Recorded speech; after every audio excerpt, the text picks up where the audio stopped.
Bienvenue à cette conférence durant laquelle nous allons parler de plastique biosourcé. Alors pourquoi parler de bioplastique, me direz-vous, dans le cadre des lundis de la mer? Eh bien parce que la particularité de ce bioplastique en question, c'est qu'il est produit à l'aide de bactéries marines. Voilà. Et donc pour nous en parler, nous avons invité deux personnes du laboratoire d'ingénierie des matériaux de Bretagne, qui est à l'Université de Bretagne Sud. Et donc c'est monsieur Yves-Marie Corr, qui est ingénieur de recherche, qui va d'abord vous présenter le projet et puis ce plastique biosourcé et biodégradable. Et Morgane de Roanne, qui est doctorante dans ce même laboratoire, qui elle travaille plus sur le côté biodégradable en milieu aquatique du produit. Voilà. Donc toujours le même principe, 3/4 d'heure de présentation et après vous pourrez vous poser vos questions. Et ils vous ont amené quelques échantillons que vous pourrez de voir, voilà, toucher. À quoi ça ressemble. Voilà. Ouais. Ok, bonjour à tous, bonsoir plutôt. Donc du coup, la présentation qu'on va vous faire, c'est sur les plastiques biosourcés, leur origine, les propriétés de ces plastiques, et puis Morgane décrira du coup la fin de vie. Donc on va suivre je vais d'abord vous présenter notre laboratoire rapidement. Donc c'est un laboratoire matériaux. Alors matériaux, ça veut dire beaucoup de choses, ça englobe beaucoup de matières. Donc en fait, on a 5 équipes qui travaillent dans ce laboratoire.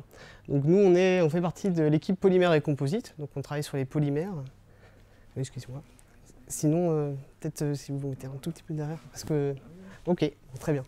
Alors, donc nous travaille sur la partie polymère et composite. Donc polymère, c'est les plastiques, hein, je resitue, parce que souvent, on ne sait pas trop exactement la différence. Un polymère, c'est... le terme générique de polymère, c'est plastique. On a une autre équipe qui travaille sur le comportement des matériaux hétérogènes. Alors matériaux hétérogènes, c'est aussi un peu flou, mais matériaux hétérogènes, par exemple, c'est un béton, ou un béton de chanvre, par exemple, c'est leur spécialité. Une troisième équipe qui travaille sur la mécanique et les matériaux, donc c'est un peu lié, hein, on travaille tous ensemble. Une autre équipe qui travaille sur la thermique et l'énergétique, donc des matériaux aussi. Alors ça peut être dans le bâtiment, mais nous aussi on a besoin d'eux pour certaines problématiques. Et une dernière équipe qui travaille sur les bioprocédés et les biomolécules. Et là on voit aussi que nous en fait, ce que je vais vous présenter, ça fait interagir cette équipe-là. Donc voilà, ça c'est le laboratoire situé à Lorient. On a une antenne à Vannes et une antenne aussi à Pontivy. Donc ça regroupe une soixantaine de chercheurs, à peu près une soixantaine aussi de doctorants, dont Morgane. Et puis d'autres personnels, type moi-même par exemple, qui n'est pas enseignant-chercheur, mais juste ingénieur de recherche. Voilà, donc ça fait une équipe assez conséquente. Donc je vais du coup maintenant décrire ce qu'on va vous présenter. Je vais commencer par reprendre une définition des bioplastiques, parce que c'est un peu flou en fait ce terme, ça englobe beaucoup de choses. Ensuite, je présenterai donc en particulier les polymères biosourcés et biodégradables, donc avec leurs atouts, les freins à leur utilisation et puis du coup les concurrences aussi qu'ils trouvent sur le marché. En troisième point, je présenterai plus particulièrement donc, dans ces polymères biosourcés et biodégradables le PHA, qui est en fait un polymère biosourcé et biodégradable issu de vivants. Donc ça, c'est le cadre de notre projet qu'on a à l'UBS, qui s'appelle PHAPAC. Et enfin, donc, Morgane décrira son étude sur la durée de vie des bioplastiques en milieu marin et aquatique en règle générale. Donc voilà. Donc, je vais commencer déjà par faire une définition des bioplastiques. Donc là, je mets donc, un terme générique à clarifier parce qu'en fait, un bioplastique, c'est en fait un néologisme qu'on utilise très régulièrement et qui englobe en fait 3 grandes familles de plastiques. Avec 2 termes vraiment qui ressortent, c'est le côté biosourcé et le côté biodégradable. En fait, le biosourcé, c'est l'origine du plastique, et le biodégradable, c'est ce qui concerne sa fin de vie. Donc le côté biosourcé, en fait, un polymère, donc tout à l'heure je décrivais, en fait c'est une macromolécule, donc une longue chaîne de molécules, et en fait c'est une répétition de motifs chimiques, qu'on appelle monomère, donc monomère, polymère, c'est simple à relier. Et ce monomère, en fait, classiquement, pour les pétroles conventionnels, les plastiques conventionnels, viennent du pétrole, de la chimie du pétrole. Dans ces matériaux-là, en fait, le côté biosourcé, c'est on va récupérer ces petits blocs en fait, dans des choses naturelles, donc qui sortent des plantes, extraits des plantes, ou aussi des algues, ça peut arriver. Enfin, c'est des plantes aquatiques ou terrestres. Donc ça, c'est le côté biosourcé. Et dans l'autre côté, donc, ça, c'est les logos un peu pour définir, c'est le côté biodégradable, c'est-à-dire c'est un plastique qu'on va utiliser classiquement, mais qui en fin de vie pourra être composté.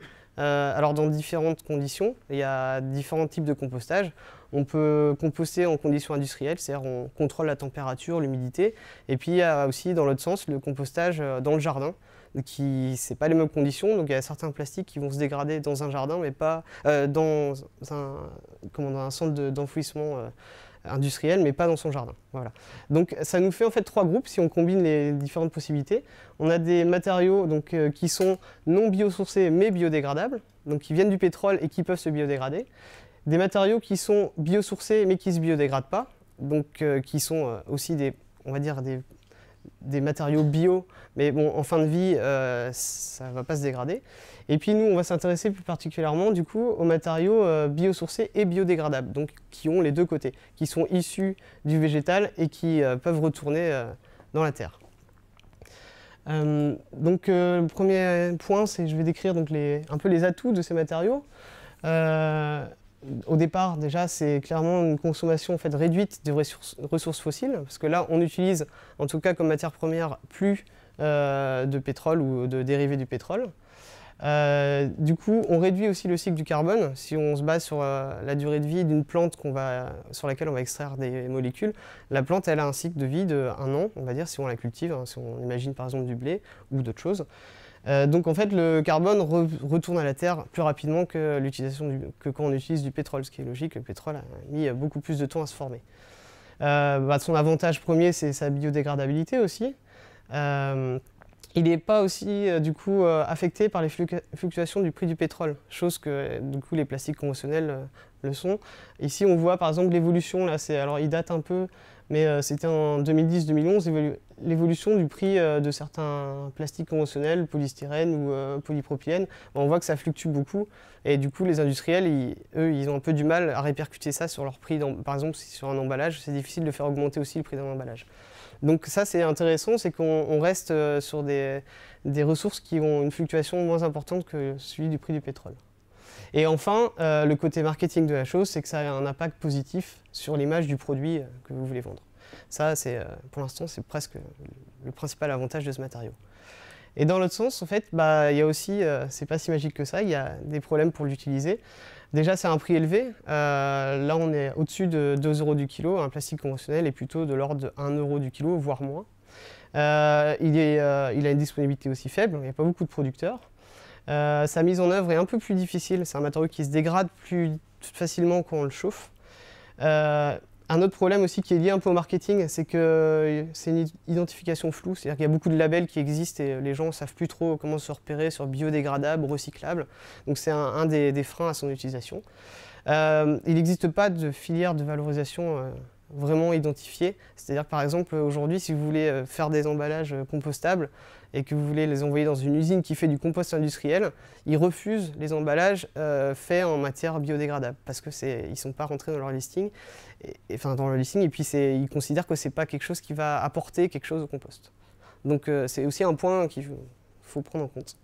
Recyclage difficile, donc du coup on ne peut pas autant faire de cycles qu'avec un plastique conventionnel parce que tout à l'heure je disais qu'il se dégradait quand on le fondait et quand on retransforme, on fait du plastique recyclé, il faut refondre, donc le matériau se dégrade un peu au fur et à mesure du temps.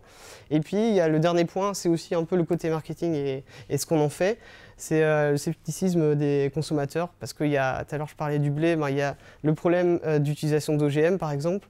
La concurrence avec des ressources vivrières, pourquoi utiliser du blé pour faire du plastique alors qu'on pourrait nourrir des gens avec. Donc voilà, c'est des choses qui ressortent. Et puis aussi le point, c'est le côté réutilisable contre le côté jetable. Pourquoi jeter ou enfouir alors qu'on pourrait réutiliser. Donc voilà, ça c'est les choses qu'on voit. Là, ça c'est Dupont qui a fait juste une petite étude pour un peu décrire qu'est-ce qui est fait dans le domaine des plastiques éco-responsables. Et on voit que la première chose qui ressort, qu'est-ce qu'on fait le plus dans le domaine industriel, c'est le recyclage ou la réutilisation des plastiques. Après, c'est réduction du poids, par exemple, des emballages.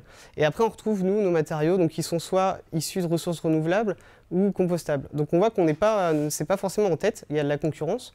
Donc là, je décris un tout petit peu les différents concurrents. Bah, c'est le recyclage, par exemple, des bouteilles plastiques, qui se fait de plus en plus. Du fait, par exemple, que maintenant, il y a quelques années, on ne pouvait pas réutiliser une bouteille pour refaire une bouteille. Depuis, il y a des réglementations qui sont arrivées et on peut refaire des bouteilles avec une bouteille. Donc ça a boosté un peu cette filière-là. Il y a donc la réduction du poids des emballages. Du coup, on utilise moins de matière, ça réduit aussi les prix. Donc il y a soit on peut mousser les matériaux, donc ces matériaux gardent des propriétés mécaniques intéressantes tout en ayant un poids réduit. Donc ça c'est intéressant. Et puis on peut travailler aussi sur la géométrie par exemple d'une barquette pour renforcer le matériau tout en utilisant moins de matière. Voilà. L'autre point aussi, donc du coup, c'est l'utilisation d'emballages multimatériaux, c'est-à-dire qu'on ne va pas faire un complexe, par exemple, comme le Tetra Pak où il y aura de l'alu, du plastique et du carton. On fait des choses où chaque élément, chaque fonction du matériau est vraiment définie séparément et où on récupère du carton d'un côté, du plastique de l'autre, ce qui facilite en fait le recyclage. Et puis le dernier point, c'est l'utilisation, en fait, tout à l'heure je décrivais des matériaux qui étaient biosourcés mais non biodégradables. Ça, c'est des choses qu'on voit tous les jours. C'est ici un polyéthylène, par exemple, ou un PET pour faire des bouteilles d'eau, qui utilise dans sa formulation, ou en tout cas pour faire le polymère, une partie de ressources qui est biosourcée. Donc c'est pas un emballage qui est biodégradable, par contre il a une image verte parce qu'on utilise des ressources biosourcées. Après il y a des controverses dessus, mais voilà, ça c'est... Et le dernier point, donc là qui va être en rouge, c'est des emballages qui sont non biosourcés, mais qui sont dits oxo-biodégradables. En gros, on rajoute une poudre, un prodégradant du plastique, souvent sur du polyéthylène, qui va en fait pas faire dégrader la matière, biodégrader, va juste fragmenter. Donc on va faire des petits fragments de plastique, mais qui ne vont pas être assimilés par les micro-organismes dans la terre. Donc en fait là, c'est complètement le côté marketing. On met que c'est bio, des fois on met même, là on voit biodégradable, et c'est des choses qu'il n'y a pas de normes, et c'est abusif de dire que c'est biodégradable. Donc ça, il faut se méfier, parce que c'est ce qui se retrouve le plus, parce que ça coûte pas très cher. On ne modifie pas le process de mise en œuvre. On rajoute juste une poudre à quelques pourcentages dans la matière qui est issue du pétrole et on se permet en fait de mettre un label bio qui va très bien avec la salade bio au-dessus. Voilà. Et donc les utilisations des matériaux biodégradables et biosourcés, il y en a certains qu'on voit tous les jours. Hein. C'est donc Danone qui a sorti son pot de yaourt en PLA, donc issu de l'amidon de maïs. Ça, c'est en Angleterre, c'est des gens qui font de l'amidon plastifié. Et en fait, là, c'est pour un emballage de chocolat. Du coup, là, il est même carrément hydrosoluble, donc on peut le dissoudre dans l'eau. On peut même le manger. Ça se fait. Et ça, c'est des barquettes en PLA, donc aussi le même plastique moussé, donc pour remplacer classiquement le polystyrène expansé pour les steaks hachés. Voilà. Ça, c'est des choses qui existent déjà, mais qu'on voit, qui sont vraiment, c'est encore un peu exotique. C'est pas la consommation courante. Donc là, je vais me rapprocher plus du PHA, donc c'est le sujet sur lequel on travaille au laboratoire. Donc le PHA, c'est un nom, ça c'est son diminutif, sinon c'est polyhydroxyalcanoate, c'est beaucoup plus dur à épeler.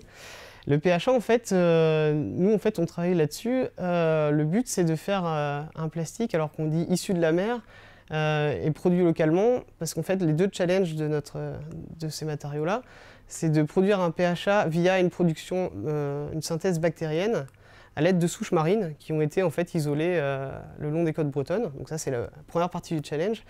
Et ces bactéries, pour qu'elles produisent un plastique, je vais décrire comment elles le produisent, mais en fait il faut leur donner à manger, et l'idée c'est de leur donner comme substrat du coup, des coproduits non valorisés de l'industrie agroalimentaire. Donc là c'est de sortir de ressources vivrières. On ne va pas utiliser du blé, on va utiliser des choses qui ne peuvent pas dans tous les cas être utilisées par l'industrie pour faire de la nourriture animale ou humaine, ou pour l'homme. Donc juste je décris, c'est qu'on travaille donc avec des gens qui sont de l'école de chimie de Rennes, donc l'UBS ici à Lorient, et puis le GPEA qui est rattaché à l'université de Nantes. Donc ça c'est les académiques. Et les industriels qu'on a avec nous, en fait Cap West est basé pas très loin ici à Arzal, ils travaillent sur la formulation des plastiques. SojaSun, vous connaissez sûrement, tout à l'heure on parlait des yaourts. Bon, SojaSun fait des yaourts au soja ou des produits à base de soja. C'est chez Environnement, c'est un gros groupe qui fait en fait du sourcing et qui récupère et qui traite les déchets des industriels. Et Europlastic fait en fait des emballages pour l'industrie agroalimentaire. Donc on a un peu la boucle, c'est qu'on a les gens qui peuvent nous fournir des substrats et on a les gens qui peuvent les utiliser et des gens qui les formulent. Et donc c'est un projet qui est en fait labellisé par le pôle Valorial et subventionné, en fait, soutenu par la région Bretagne et Pays de la Loire. Donc je vais vous décrire comment on fait, comment on arrive à avoir un plastique à partir d'une bactérie. En fait, le PHA, c'est une réserve énergétique pour certaines bactéries qui le stockent en fait en tant que réserve énergétique en intracellulaire. Donc ici, en fait, on a des bactéries. Et puis ce qu'on voit en blanc, en fait, c'est des granules de PHA, donc de plastique, qu'elles sont capables de synthétiser. Et en période de famine, comme nous, on stocke des graisses, ici, elles stockent en fait ces plastiques et elles ont les enzymes qu'il faut pour les retransformer en fait en source d'énergie. Donc l'idée, c'est ça, c'est de travailler, de les nourrir et d'arriver à maîtriser leur métabolisme pour les mettre en condition de stress, pour leur faire produire ces granules. Donc je vais décrire un peu plus en détail comment on fait ça au niveau industriel. Donc c'est une synthèse bactérienne contrôlée, c'est-à-dire qu'on ne travaille pas dans la nature, on ne va pas pêcher des bactéries, on les cultive. En fait ici ça résume bien ce qu'on fait, on prend des bactéries, une petite quantité qu'on va nourrir en fait dans cette phase de production de biomasse. Donc c'est là où on va leur donner les substrats issus de l'agroalimentaire dans des bonnes conditions. Donc là on peut jouer sur des températures, le pH, la salinité, l'agitation ou le taux d'oxygène. Et donc la première partie on les nourrit et la deuxième partie en fait on modifie le milieu pour créer des conditions de stress. Et donc là ici on voit un descriptif, la bactérie qui n'a pas de granules de PHA. Et ici en fait on voit la production de granules de PHA. Donc en fait en créant un stress, alors on modifie le milieu, par exemple ce qui marche très bien avec les bactéries, c'est de retirer une source d'azote. C'est-à-dire que normalement pour grandir et produire de la biomasse, la bactérie a besoin d'un subtil mélange de sources carbonées et azotées. Et quand en fait on modifie ce milieu, elle rentre en stress et elle commence à accumuler du PHA. Alors il faut se dépêcher parce que du coup si on les laisse trop longtemps en stress, elles vont produire et ensuite elles vont commencer à utiliser ces ressources. Donc c'est un peu, c'est de la biotech, c'est des choses, il faut maîtriser ça. Donc voilà. À la suite donc, de cette production en bioréacteur, ce qu'on fait c'est en fait il faut extraire ces granules de PHA de la bactérie. Donc là c'est la partie en fait d'extraction. Ce que j'ai décrit ici c'est la méthode classique qui est utilisée en laboratoire pour l'instant. Il y a une première étape, c'est la lyse cellulaire, c'est-à-dire on va faire la rupture, donc ici on voit de la bactérie, pour en fait libérer les granules. Donc ça peut être fait de façon mécanique, de façon enzymatique, on utilise des enzymes en fait qui vont venir digérer la bactérie, de façon chimique aussi ou thermique, donc avec des chocs thermiques. Une fois qu'on a en fait libéré ces granules, il faut du coup les solubiliser pour les récupérer. Ici, c'est une extraction classique qui est par voie solvant, qui n'est pas la meilleure, parce qu'on utilise des solvants qui ne sont pas forcément très bons, c'est du chloroforme. Alors à l'échelle laboratoire, ça se fait très bien, c'est courant. Donc en fait, on extrait en mettant en solution nos bactéries dans ce solvant, et en fait le solvant va extraire de façon sélective le PHA, et on récupère donc au fond du ballon à la suite ce sort de culot là qui ressort, qui est brut, donc pas filtré avec quelques déchets, débris cellulaires. On le purifie pour obtenir en fait un PHA ici qui ressemble à une poudre blanche. Donc ça c'est le côté laboratoire, on utilise ces techniques. Le projet PHA Pack intègre une partie en fait où on va essayer de réduire ou même voire éliminer l'utilisation de ces solvants. Par exemple en utilisant des enzymes spécifiques qui vont venir en fait digérer intégralement toute la partie cellulaire sans toucher au PHA. Alors c'est difficile parce que les enzymes en fait elles sont pas si sélectives que ça. Parce que si on laisse trop longtemps les enzymes, en fait elles vont attaquer nos bactéries, mais aussi les pH à l'intérieur. Donc ça c'est une partie bioprocédé qui est en cours et qui n'est pas forcément la plus évidente. Donc tout à l'heure je disais en fait que les PHA pouvaient être qu'on pouvait l'utiliser de façon intéressante pour des emballages par exemple. Il faut savoir que la première personne qui décide de ce qu'on obtient comme matière, c'est la bactérie elle-même. Et en fonction de ce qu'on lui donne et de ses conditions de stress, elle va en fait, là on revient à une formule chimique qui est la formule classique du PHA. En fait, ça inclut beaucoup de possibilités. Ici, on a un X et un Y. En fait, c'est des choses qui peuvent varier en fonction de la bactérie et de ce qu'on lui donne à manger. Et du coup, en lui modifiant ça, on a des chaînes qui sont plus ou moins longues, avec donc des rigidités ou une souplesse plus ou moins importante, et par exemple des propriétés barrières plus ou moins importantes. Donc il y a vraiment le couple substrat-bactérie va jouer sur la matière qu'on va récupérer à la fin. Donc c'est pas de la chimie où c'est assez simple, où on met 2 ingrédients. Là, il faut vraiment maîtriser le procédé. Donc il y a une variabilité, mais on arrive quand même à sortir des choses de façon répétable. Donc, comme je mets ici, donc le couple substrat-bactérie contrôle la composition en monomère, donc c'est le bloc ici, qui influe directement sur ses propriétés. Voilà. Donc ça, c'est la partie notre projet UBS pour faire nos plastiques. Et du coup, Morgane va vous présenter la partie aval, c'est-à-dire comment vieillissent nos plastiques en milieu marin. Voilà. Je vais me déplacer par là.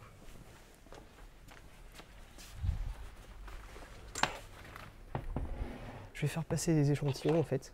Là, en fait, il y a des emballages qui sont faits en PHA. Donc vous voyez que ça peut exister.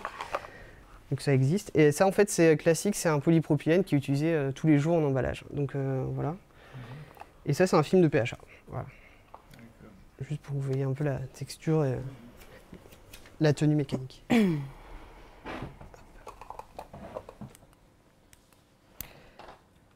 Donc bonjour à tous. Donc comme Yves-Marie l'a présenté, moi, je m'occupe plus de la notion de fin de vie des bioplastiques.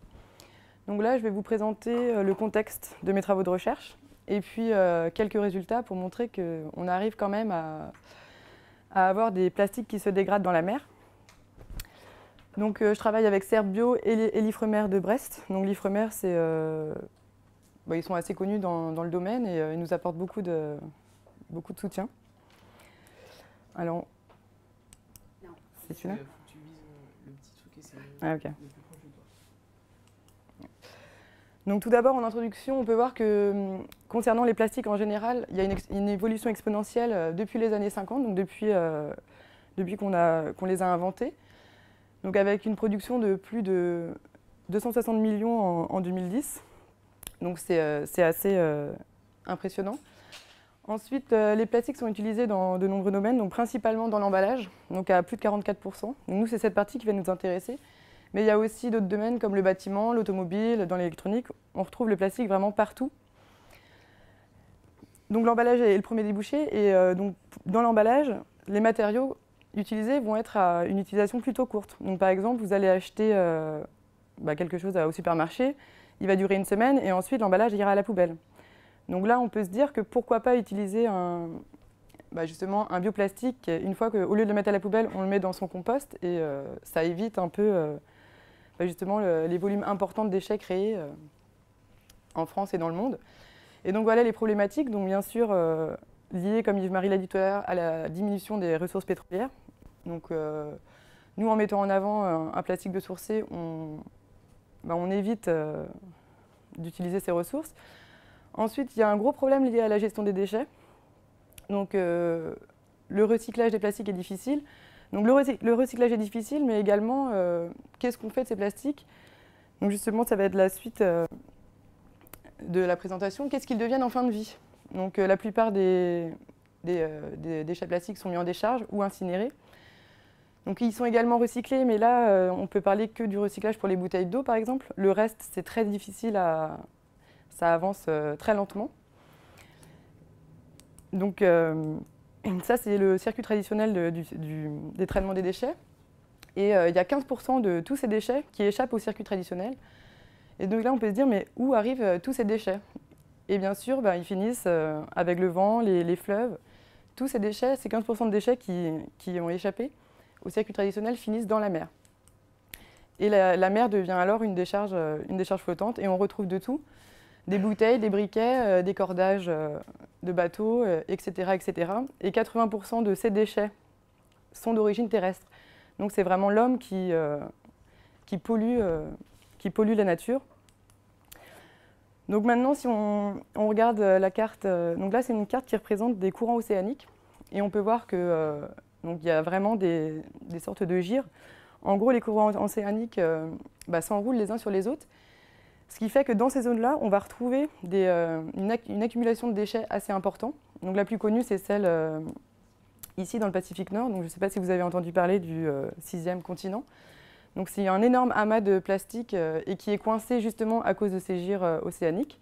Mais depuis peu, on en retrouve également dans le Pacifique Sud, dans l'Atlantique Nord ici, et puis un peu partout dès qu'on va pouvoir avoir ces gyres.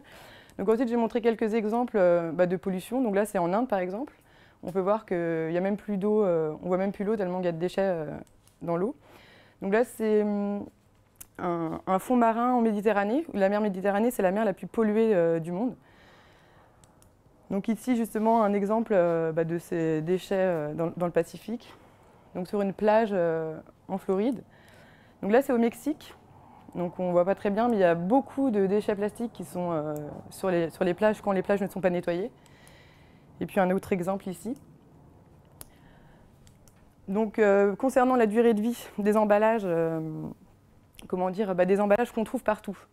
Donc là, on va voir que le plastique, lui, a une durée de vie de 400 voire 500 ans. Donc là, c'est des prédictions parce que personne, bien sûr, ne peut affirmer ces valeurs, mais on se doute bien qu'on ne fait pas ça et le plastique disparaît. Et donc là, on peut aussi s'intéresser à un filet de pêche ici, donc qui mettra plus de 600 ans à se dégrader. Donc c'est toutes ces choses-là qui nous disent pourquoi pas utiliser des plastiques qui se dégraderont en mer si le déchet arrive en fin de vie en mer, quoi.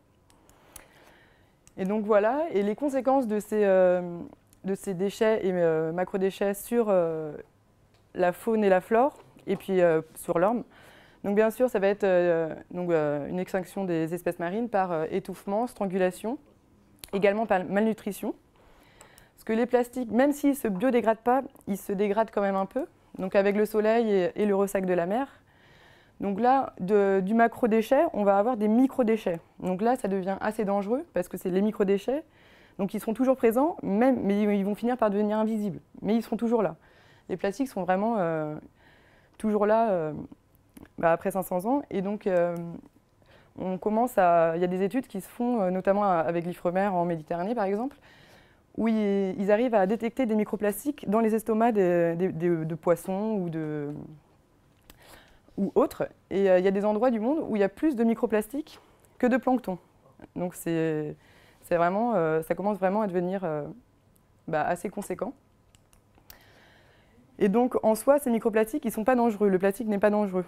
Mais en fait, par leur caractère hydrophobe, donc ça veut dire qu'ils n'aiment pas l'eau, et toutes les substances qui sont dans la mer et qui n'aiment pas l'eau vont venir migrer sur la surface des plastiques. Comme par exemple les polluants organiques persistants. Donc ça, c'est des produits chimiques qui se trouvent dans l'eau et leur toxicité est reconnue comme par exemple cancérigène, perturbateur endocrinien. Donc là, c'est pareil, il y a des études qui sont faites sur des animaux, mais nous, on peut se dire que nous, c'est pareil, on mange les animaux après. Donc tout est relié en fait. Donc le rôle aussi de notre recherche avait été d'essayer d'éviter ça. Donc voilà, les microplastiques deviennent alors très dangereux. Et puis voilà.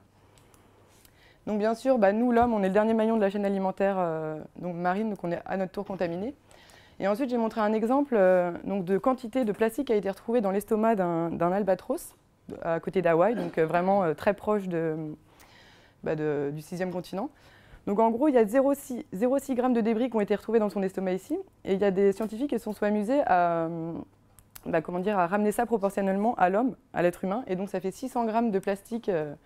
Il faut imaginer tout ça dans notre ventre. On se dit que ce n'est pas possible. On ne peut pas vivre avec ça dans notre ventre. Donc c'est juste pour vous rendre compte qu'il y a vraiment beaucoup d'espèces qui sont touchées et partout dans le monde. Et puis il y a d'autres, donc pas seulement l'humain, mais il y a également d'autres secteurs de navigation comme la pêche, la navigation. Ils vont retrouver beaucoup de déchets dans leurs filets. Ils vont perdre du temps à tout nettoyer alors que ça embête beaucoup de gens. Et donc voilà, nous on va essayer de proposer des solutions. Donc dans un premier temps, on peut se demander est-ce que le nettoyage des océans est possible ?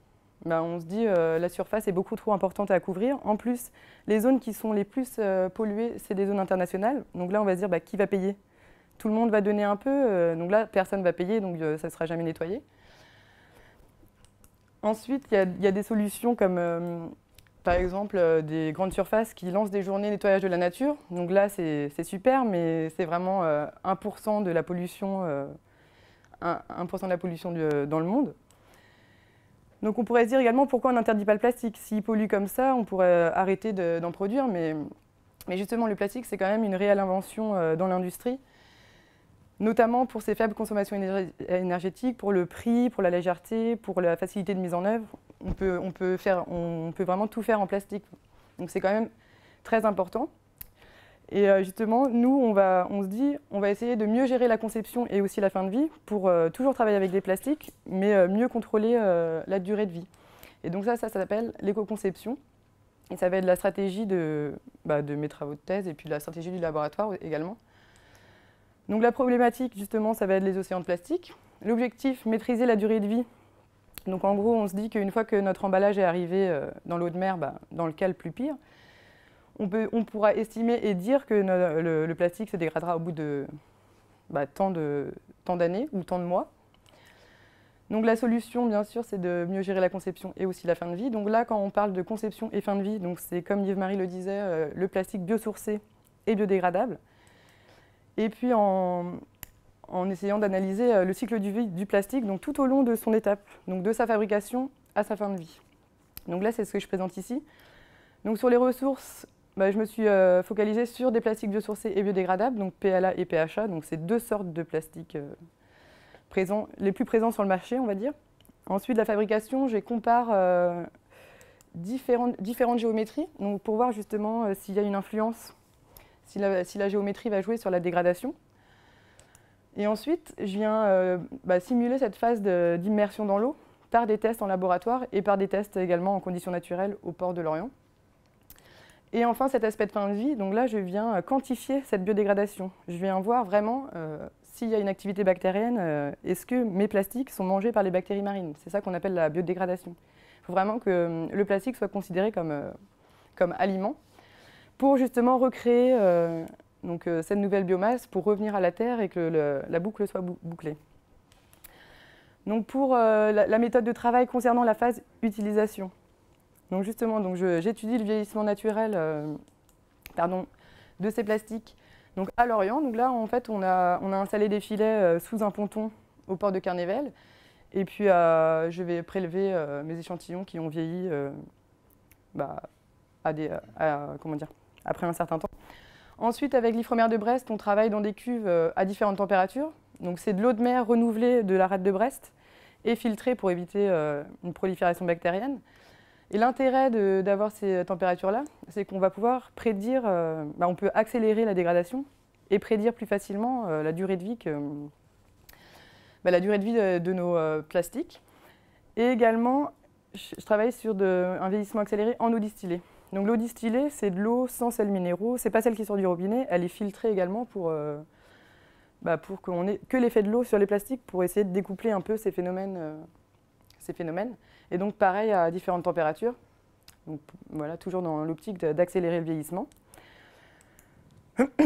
Donc voilà ce que je disais tout à l'heure. Tous les mois au début, et puis là maintenant ça s'écarte un peu. En gros, je vais prélever les échantillons, donc que ce soit dans le port ou dans les cuves à différentes températures. Ensuite, je les caractérise de façon mécanique, thermique ou physico-chimique pour déterminer les mécanismes de dégradation et ce qui se passe, en gros, comment ils se dégradent dans les différentes conditions. Et puis ensuite, je viens comparer les milieux. Donc, est-ce que l'eau de mer va faciliter la dégradation ou non, etc.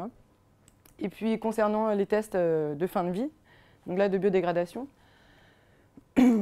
donc je compare 3 milieux. Donc, en fait, on s'est basé sur des choses qui existent dans la vie. Donc, un milieu sable plus eau de mer. Donc, ça peut être par exemple sur une plage. Donc, on a du sable et de la mer, et la température on s'est fixé à 25 degrés parce que c'est une moyenne et la température en surface du Pacifique, donc là où il y a tout le continent de déchets, est à 25 degrés. Donc ensuite, on travaille également sur du sable. Donc là, on peut plus assimiler ça à des essais en compost, mais sauf que la température est beaucoup plus basse. Et enfin, qu'en eau de mer, et on regarde un peu l'influence des bactéries est-ce qu'il faut un taux minimum de bactéries pour pouvoir dégrader nos plastiques. Donc, voilà. Et donc là, pour les premiers résultats, donc là, je compare des films de PHA. Donc c'est des films comme ça que j'ai mis dans les cuves à l'Ifremer de Brest. Et je suis la perte de masse. Donc en gros, on peut voir qu'à 40 degrés, au bout de 4 mois, donc, au bout de 4 mois ici, on est à plus de 50% de perte de masse. Donc ensuite, je vous montre en image. On voit bien que le PHA commence à se dégrader. Il s'érode en surface. Et, donc là, je ne vais pas montrer, mais les propriétés mécaniques du film chutent. Et, le film commence à se dégrader. Et donc là, c'est pour une image un peu plus globale du film. Au bout d'un mois, en immersion, ensuite 3 mois et 4 mois. Donc, et puis là, c'est pareil. Donc là, c'est pour les PHA. Pour les PLA, c'est beaucoup plus lent.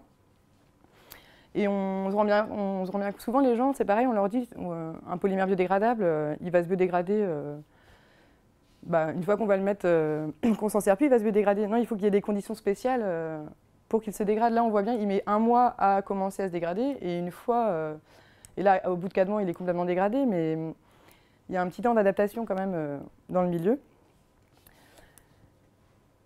Et ensuite, là, je vous montre des tests de biodégradation donc, que j'ai fait en eau de mer et en sable à 25 degrés. Et ce qu'on peut voir, donc bien sûr, j'ai broyé les films, donc j'ai essayé d'optimiser quand même l'essai. Mais au bout d'un an, le PHA est complètement dégradé. Donc on est à plus de 70% de biodégradation. Donc si on se compare aux normes qui existent, là, on pourra dire que le PHA est dégradable en eau de mer. Par contre, le PLA, donc le deuxième plastique que j'utilise, lui, il s'est dégradé à 20%, mais c'est comme s'il y avait un plateau, on ne peut pas aller plus loin, parce que la température est plus basse. Le PLA, d'habitude, on dit qu'il est biodégradable, mais en compost. Et les conditions de compost, c'est 58 degrés. Donc bien sûr, dans les conditions naturelles, à 25 degrés, voire moins, parce qu'en Bretagne, on a rarement l'eau à 25 degrés, il ne se dégradera pas, ou du moins pas aussi rapidement que le PHA. Et il y a une autre chose qui est intéressante, c'est donc quand on fait des tests de biodégradation, il y a toujours la cellulose donc qui sert de référence, parce que la cellulose se dégrade dans normalement tous les milieux. Et le PHA se dégrade plus rapidement que la cellulose. Donc là, c'est encore un point, positif pour nous, en disant que le PHA, en fait, ici, il y a un petit temps d'adaptation. Une fois que les bactéries capables de manger le PHA ont grandi, et, comment dire, la biodégradation est très rapide, quoi. Donc voilà, pour conclure, donc voilà, c'était le contexte de ma thèse, c'est la pollution des océans. Nous, on ne dit pas que c'est la solution, mais c'est une alternative à ces problèmes de déchets plastiques. Donc il y a 2 principaux résultats sur les PHA et les PLA. Donc le PHA va se dégrader en mer, contrairement au PLA où la dégradation sera beaucoup plus lente. Mais par contre, la dégradation sera beaucoup plus lente, mais ce sera toujours plus rapide qu'un plastique utilisé issu de ressources pétrolières. Mais justement, ça va être mes perspectives de thèse. Il faut que j'essaie de déterminer une date précise. Ensuite, les limites, bien sûr, comme c'est une alternative, on ne peut pas se permettre de dire qu'on va remplacer tous les plastiques présents par nos plastiques biodégradables. Donc c'est vraiment, ça dépend des cahiers des charges des entreprises. Pour l'emballage et certains types, ça marche bien, mais on ne peut pas non plus dire qu'on va révolutionner le monde avec ça, mais c'est une bonne voie. Et donc les perspectives, voilà. Ensuite, avec tous ces essais accélérés, je vais pouvoir utiliser des outils mathématiques qui vont me permettre de prédire la durée de vie du PLA et du PHA en milieu marin. Donc, merci de votre compréhension, de votre attention. Voilà. Donc, si vous avez des questions. Oui, maintenant, vous pouvez nous donner la légende, là. Ah oui, je l'avais dit tout à l'heure. Voilà. Bon, en fait, Il y en a qui sont... là, c'est un comparatif. Voilà, c'est ça. En fait, ce qui est passé. Ce papier-là, c'est le même que celui que vous nous montriez, là. Si, c'est le même, sauf que ouais, il y a une différence, c'est que celui-ci il est moussé et que celui-ci n'est pas. Donc ça, c'est des films de PHA, hein, comme je disais. Celui-là, on peut peut-être le faire passer. C'est juste qu'on a essayé aussi, du coup, tout à l'heure, je parlais des plastiques moussés pour réduire les poids. Bah, on peut le faire aussi sur le PHA, par exemple. Donc, mousser pour utiliser moins de matériaux avec la même épaisseur et les mêmes tenues mécaniques. Et ici, en fait, la différence, il y a celui qui était un peu jaune, là, ça, c'était du PHA. Donc celui que Morgane a présenté. Ici, c'est du polypropylène, donc classique, issu du pétrole. C'était juste pour vous montrer qu'on pouvait faire la même chose. Déjà, c'était possible industriellement, avec la même machine. La seule différence, ou peut-être vous l'avez noté, c'est que ici, je crois que j'ai noté les poids dessus, vous avez peut-être vu. C'est que en fait, c'est la même pièce. Bah, du coup, on a un souci, c'est qu'il y en a un qui fait exactement 23,76 grammes, donc en polypro. Et celui-ci qui nous fait 34,22 grammes. Donc du coup, en fait, le poids il est plus important. Donc ça inclut aussi, par exemple, pour le transport, voilà. Donc c'est pour ça qu'il faut trouver des solutions. Par exemple, mousser le matériau, réduire le poids. Avec ça, on peut réduire de 20% la matière, en fait, avec le même volume. Et en gardant des bonnes propriétés mécaniques. Donc il y a ça, et puis on peut aussi, comme je disais tout à l'heure, améliorer la géométrie, c'est-à-dire faire plus par exemple de rainures pour que ça tienne. C'est ce qu'on voit souvent d'ailleurs sur les emballages pour les barquettes de fraises par exemple. C'est jamais plat, les bords, c'est toujours avec des rainures. En fait, c'est juste pour réduire les épaisseurs. Alors, avec la géométrie de la barquette, on arrive à gagner en fait en tenue mécanique. Donc il y a d'autres challenges derrière, c'est que voilà, il n'y a pas que des points positifs à utiliser des bioplastiques. Là, la densité elle est de 0,9 et là la densité est d'1,25. Donc voilà. Voilà. Et sinon, non, voilà, c'était les seuls échantillons. Donc voilà. Vous dites que la densité est supérieure à 1 ? Oui, ça coule. Ah, et c'est aussi un problème d'ailleurs. Ouais. C'est que, par exemple, ça va directement au fond de la mer. Alors c'est un problème ou pas, hein, parce que là, tu as montré que ça se dégradait au fond de l'eau. Et c'est pas un gros souci en fait. À part que l'eau elle est plus fraîche au fond plus froid, qu'en surface. J'ai aussi des tests à 4 degrés avec l'Ifremer pour justement essayer de voir qu'est-ce qui se passe dans les profondeurs. Ouais. Mais à 4 degrés, c'est sûr que l'activité bactérienne elle est vachement diminuée. Quoi. Ouais. Mais ouais. Mais attendez, si vous le moussez, il va être plus léger. Enfin, ah oui, celui-là il flotte. Hein? On passe en dessous de 1, donc voilà. C'est une solution aussi. Voilà. Et aujourd'hui, où vous en êtes dans le...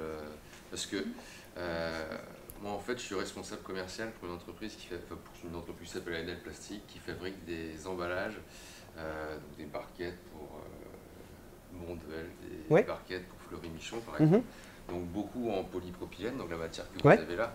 Ce qu'on attend de cette matière-là, c'est qu'elle résiste à la température, notamment quand on va passer la barquette au micro-ondes. Il y a d'autres matériaux comme le PET, donc la matière des barquettes, des bouteilles d'eau par exemple. On va lui demander de la transparence. Elle va apporter en plus une certaine barrière à l'oxygène. Barrière à l'oxygène qui va permettre au produit de ne pas se dégrader trop vite à l'intérieur. Où est-ce que vous en êtes aujourd'hui par rapport à ces caractéristiques importantes J'aurais pu vous présenter, en fait, ça c'est les premiers trucs qu'on a appris. L'ordre de grandeur, on est en propriété barrière, en tout cas oxygène, eau.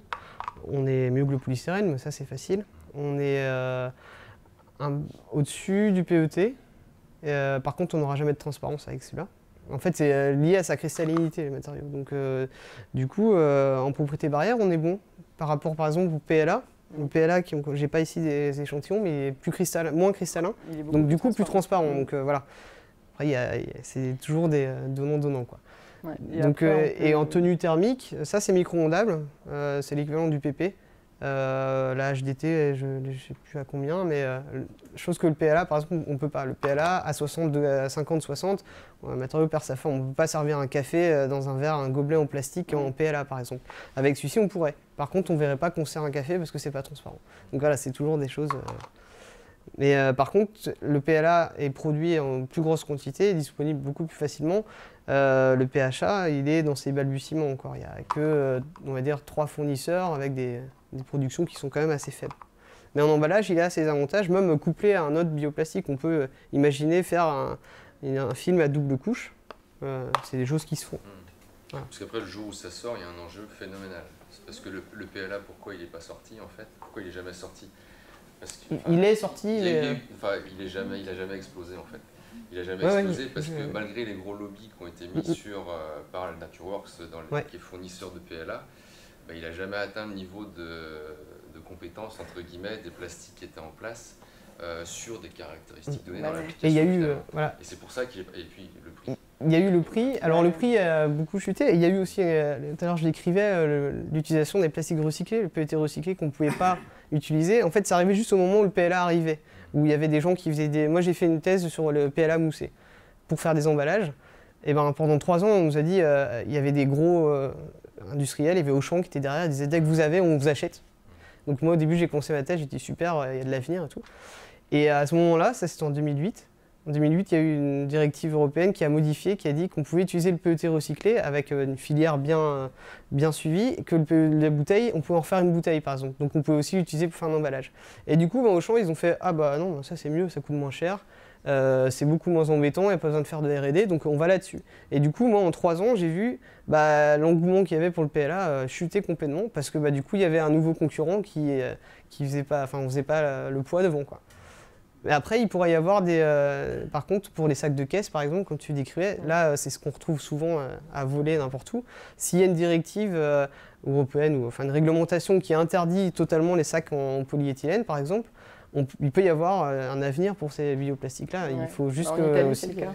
De toute façon, il y en a un qui est... Voilà, mais il faut pouvoir trouver les bonnes applications, Voilà, en effet, ouais. pour que ça sorte. On ne peut pas tout remplacer. Et puis réussir à tomber sur des niveaux de prix qui soient Voilà. à peu près cohérents et Ouais. acceptables par le... Mais après, tout est lié, quoi. Plus les gens vont acheter, les industriels vont acheter du PHA ou du PLA, plus les prix vont baisser. Il y a la filière ça coûte cher aussi de faire du PLA pour l'instant, Ouais. parce que la chimie pour faire des plastiques, ça a 50, 60 ans. Donc maintenant, c'est optimisé pour faire du polypropylène. Ça coûte, on va dire, c'est des choses qui sont connues et maîtrisées, donc on fait des économies. Un PLA, c'est des petites lignes, et du coup, ça coûte cher. Ils sont encore au balbutiement parce qu'il n'y a pas beaucoup d'expérience. Comment est fabriqué le PLA? Le PLA, alors les Américains, je vais le décrire plutôt, parce qu'en fait, en gros, vous parliez de Open Naturworks. C'est les plus gros producteurs, il n'y en a pas beaucoup autrement. On part de dextrose, donc c'est des sucres issus de l'amidon. Donc, par exemple, la dextrose, c'est des choses qui sont utilisées dans le Coca-Cola, c'est américain. Et à partir de là, on fait une fermentation, on récupère un lactide, donc c'est un acide lactique mais en cycle. Le lactide, en fait, on fait une réaction, on l'ouvre et c'est une polymérisation, en fait. Et on récupère un matériau qui est un plastique, en fait.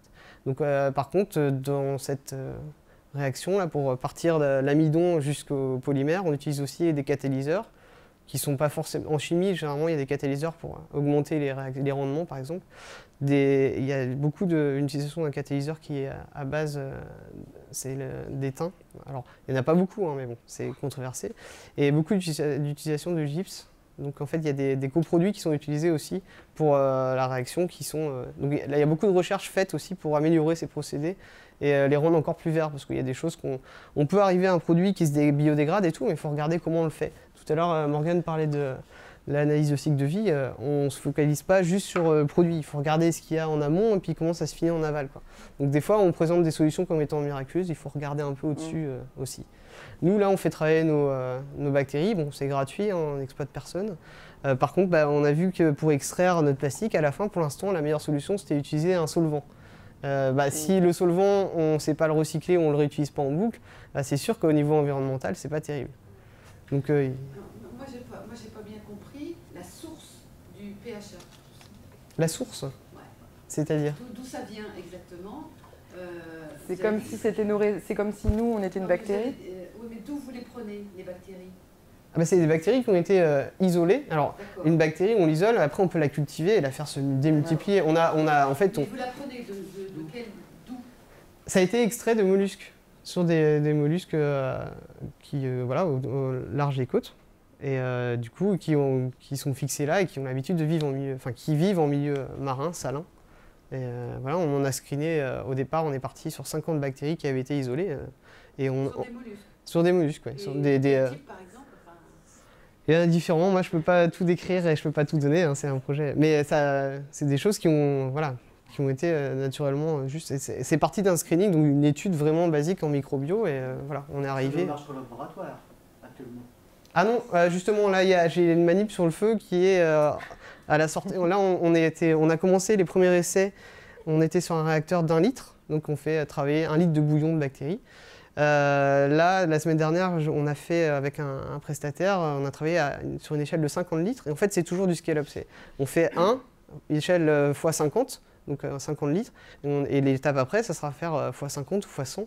Et on monte. On ne peut pas commencer directement sur des grosses quantités parce que déjà, on ne maîtrise pas. On n'a pas assez on peut pas trop, on n'a pas une grosse flexibilité si on travaille sur des mètres cubes et des mètres cubes. Donc là, on affine au laboratoire et on est en train de mettre en place un procédé qui est industrialisable. C'est-à-dire qu'il y a des parties dans le procédé qui marchent très bien à l'échelle laboratoire, mais qui ne sont pas du tout industrialisables. Donc il y a aussi ce côté-là, biotechnologie, d'améliorer pour que si un jour on arrive chez quelqu'un qui est spécialiste des fermentations, ils nous disent « Ok, on peut travailler sur votre procédé, ça peut marcher, quoi. » Quelle quantité de mollusques il faut? Alors, ce n'est pas des mollusques en fait.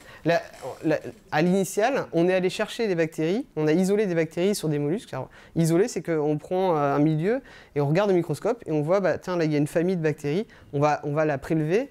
Après, on peut la mettre en culture dans un milieu de référence, dans du sucre, hein, et elle se multiplie. Et à partir de là, on se fait ce qu'on appelle les cryobanques. C'est-à-dire on fait bien pousser la bactérie, donc il y a toute une famille de bactéries, et on les isole, et on réutilise ces bactéries-là qu'on garde au congélateur, quoi. On ne va pas prendre, c'est pas à chaque fois aller chercher, il faut déjà retomber sur la même bactérie qu'on a isolée la première fois. Donc en fait, on fait une première étape de culture pour avoir notre banque de travail. Donc on n'a pas tué beaucoup de mollusques pour... voilà. Donc c'est comme ça que ça se passe. On a tout en réserve au laboratoire pour... voilà. On l'isole une première fois, on les étudie, et après on peut travailler indéfiniment. Quand on n'aura plus de cryotubes, on recultive, on les laisse pousser et puis on refait des échantillonnages. C'est comme ça que ça marche. C'est de la biologie, quoi. Oui. Est-ce qu'il y a en France ou à travers le monde des labos qui font le même travail que vous et si oui, où est-ce qu'ils en sont de leurs travaux? Alors oui, en fait, les PHA, ça a été découvert en 1938 par un Français, un professeur Lemoigne. Depuis, il y a des gens qui ont continué à travailler dessus. Les PHA commerciaux qu'on a là, ils ont à peu près 20 ans d'existence en R&D. Principalement aux États-Unis, à Boston, le MIT était précurseur. Donc oui, effectivement, il y a des gens, on n'est pas les premiers, hein. Nous, l'originalité qu'on a, c'est de vouloir travailler sur des bactéries marines, parce que voilà, on est en Bretagne, c'est local, et utiliser des ressources locales. C'est ce qui tend à arriver de partout, c'est utiliser, pas aller chercher le bout du monde, les ressources. On a en France, il doit y avoir 5 ou 6 labos à travailler sur les PHA, à différentes applications aussi. Il y a des gens qui travaillent sur des PHA pour le milieu médical. Donc c'est souvent des choses qui sont plus fines. Nous, c'est pas cette stratégie-là. C'est pas les mêmes matériaux, c'est des matériaux beaucoup plus souples ou c'est des gels. Nous, on vise à avoir des trucs quand même qui tiennent la route. Il y a des gens en Suisse aussi qui sont très très bons. Il y a un peu c'est la biotechnologie, ça se retrouve un peu. Alors à différentes échelles et différentes implications des industriels derrière. Nous, on est parti de l'idée de mettre toute la boucle en même temps.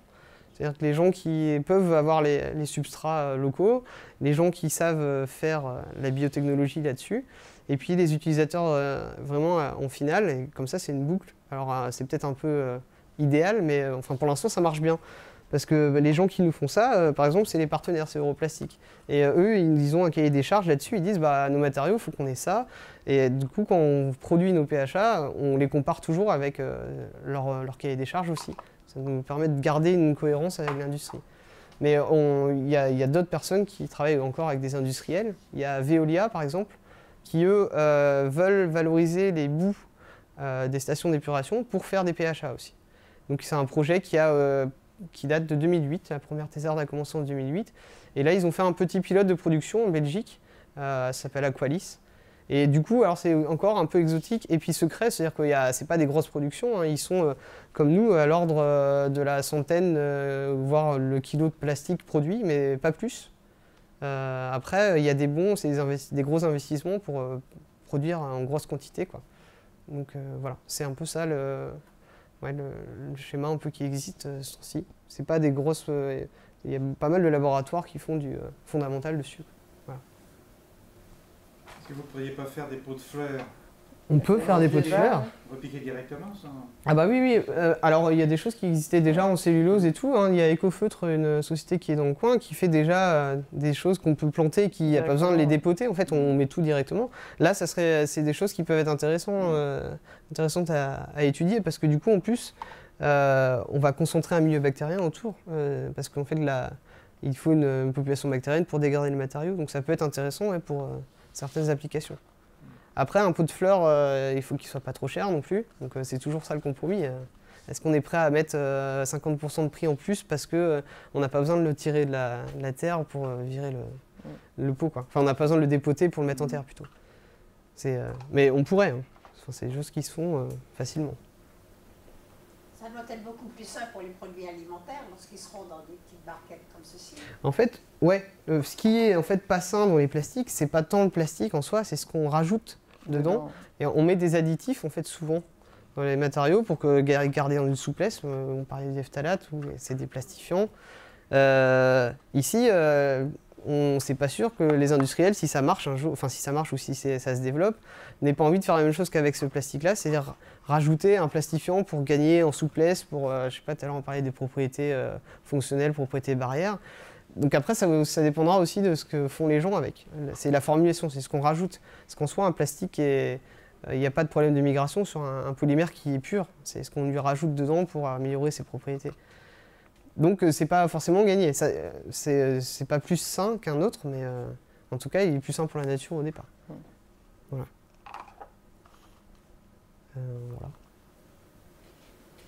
La séparation pour des problèmes, des produits chimiques. Ouais. Vous avez parlé de séparation mécanique, c'est quoi? C'est la presse? C'est une presse en fait. C'est un peu violent pour les bactéries. Hein. C'est un piston. On prend notre biomasse, donc la bactérie elle est en solution dans de l'eau, et on met dans un piston, on met une pression et on fait passer en fait les bactéries sur un petit orifice tout petit, et ça vient se projeter contre un mur. Hein. En gros, et en fait ça explose les cellules de façon mécanique. Voilà, c'est très vieux. Ouais, on peut avoir la SPA sur le dos hein, si on cause un peu trop. Mais non, mais c'est ça en fait. Mais l'avantage c'est que là, du coup, on n'utilise pas de produits chimiques. C'est que c'est juste du mécanique. C'est bien le problème. Voilà. Comment? Non, je disais c'était bien le problème. Ah oui, c'est le problème, oui. Et voilà, on essaie de trouver des solutions alternatives. Voilà.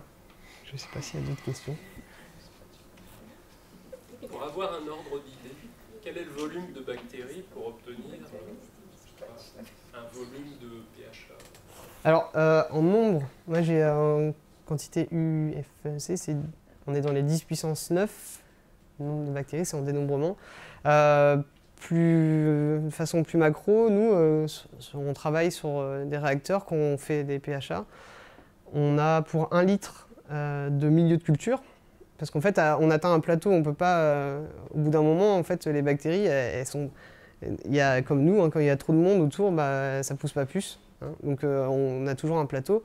Mais sur 1 litre de solution, on récupère entre 3 et 10 grammes de plastique, en fonction des conditions. Voilà. Après, il faut traiter ça. Donc, c'est aussi des volumes. Voilà, on ne peut pas faire. Mais c'est des choses, après, c'est dans le domaine de la fermentation, on peut faire des choses en continu, il y a des choses qui peuvent être améliorées là-dessus, quoi. Mais l'ordre d'idée, c'est ça, de façon optimale, c'est une dizaine de grammes par litre de bouillon de culture. Voilà. Et donc, quel est le temps nécessaire pour produire ces 10 grammes? Alors nous, on a notre procédé, là, on a une première phase de gavage, on va dire, de bactéries. Ça dure une quinzaine d'heures. Et après, la partie production de PHA, c'est-à-dire la phase de stress métabolique, qui dure 3 jours. Alors après, chaque bactérie, en fonction de ce qu'on lui a donné du stress, ça va mettre plus ou moins de temps. Il ne faut pas qu'on reste trop longtemps non plus, parce que du coup, on peut redigérer nos PHA, qui sont des ressources énergétiques. Donc, mais notre ordre d'idée, c'est ça. C'est sur 4 jours, on peut faire produire du PHA. C'est ça à peu près l'échelle. Donc il faudrait une usine énorme pour produire en contrôle. Bah, énorme, il y a beaucoup de... Au niveau des fermenteurs, il y a des choses qui existent, c'est quand même toujours assez énorme dès qu'on est en milieu liquide. Hein. L'idéal, ça serait de pouvoir faire ça sur des supports pour fixer les bactéries. Après, ça existe, on peut le faire en continu aussi, c'est-à-dire faire des phases avec des circuits, pas forcément des gros batchs, mais des circuits comme on fait pour la culture de microalgues. ce qui existe, là, on a besoin de surface pour qu'elle fasse la photosynthèse, mais c'est des circuits, des serpentins où on a une quantité énorme en fait, et c'est tout ça en continu, et ça prend moins de place. Donc c'est des choses qui peuvent aussi exister, où on ferait circuler pas en massif, mais vraiment dans des petits canaux. Il y a des technologies qui sont étudiées là-dessus. Voilà. Et votre projet, il se termine quand? Alors la phase de ce projet-là, PH APAC, il a été entamé l'année dernière, septembre 2012. Avant, on avait eu un an c'était la partie screening, c'était trouver les bactéries qui valaient le coup pour faire du PHA, donc ça s'appelait Biocombat. Et là, on finit en fait en octobre 2014, c'est-à-dire l'année prochaine.